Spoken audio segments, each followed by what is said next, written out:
It's the story of a drug dealer or trafficker who lives in Brooklyn and is sort of trying to lead a kind of quiet, hidden life, whose wife is kidnapped and returned to him in, we'll say, a less than whole condition after he pays the ransom.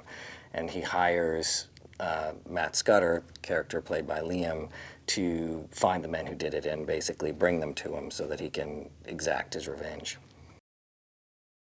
He's very pragmatic and practical, and I don't think he's not a dark human in terms of who he is, but he sort of navigates these very dark places and works for very dark people. And he doesn't always, in a lot of the books, and in this one certainly, he doesn't always do the sort of legal thing, but he always does the just thing. He's a guy who can't help when you put the camera on him. He looks like there's a lot going on. He has a really deep inner life all the time.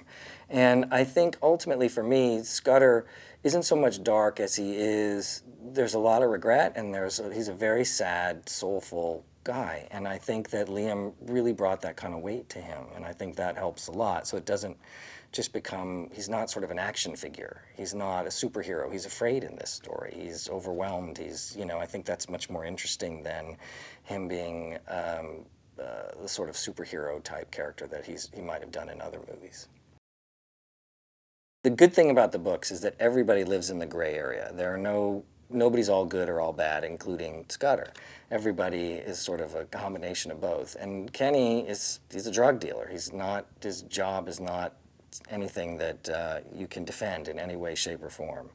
But you still somehow feel sympathy for this guy, and I think that's really interesting. And I like characters like that. I like taking risks with characters like that because I think they're not as predictable. And he ends up, in a way, paying for the life that he led in a sort of different and surprising way.